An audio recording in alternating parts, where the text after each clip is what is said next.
مشاهدينا أهلا بيكم في حلقة جديدة من برنامج شهرزاد مصرية. معكم أنا علا سمير. راديو كاسيت من قلب القاهرة. من هي أول ملكة حكمت مصر؟ هي مش أول ملكة تحكم مصر، هي أول ملكة تحكم في تاريخ العالم. حكمت مصر 10 سنين. حلقة جديدة بموضوع مختلف. هنروح النهاردة رحلة للتاريخ القديم علشان نعرف واحدة من أقدم وأهم الشخصيات النسائية في تاريخ الفراعنة والعالم كله والتاريخ، وهي الملكة ميريت نت. في البداية عايزة نعرف من هي ميريت نت.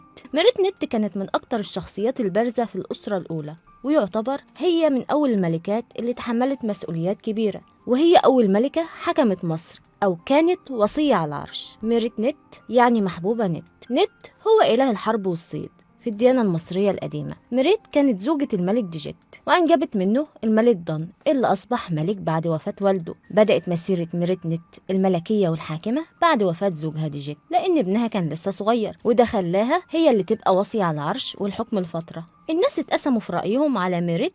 جزء شاف ان ميريت نت فعلا حكمت مصر حكم منفرد فترة من الزمن، والجزء التاني شايف ان ميريت كانت مجرد وصية على العرش لحد ما ابنها ضن يقدر ان هو يحكم البلد. اتدفنت الملكة ميريت نت في مقبرة ضخمة في أبيدوس، وده كان من أهم المواقع الملكية في الوقت ده. المقبرة بتاعتها اكتشفت أوائل القرن العشرين، والعلماء وجدوا أدلة كانت بتدل إن المصريين كانوا بيقدروا الملكة جدا. وبكده نكون عرفنا كل حاجة عن ميريت نت، أول ملكة في مصر واللي أصبحت رمز للقوة والقيادة، واللي لازم نفتخر بده دلوقتي. ودي تكون نهاية حلقتنا. استنوني في حلقة جديدة بموضوع مختلف. كانت معكم علا سمير.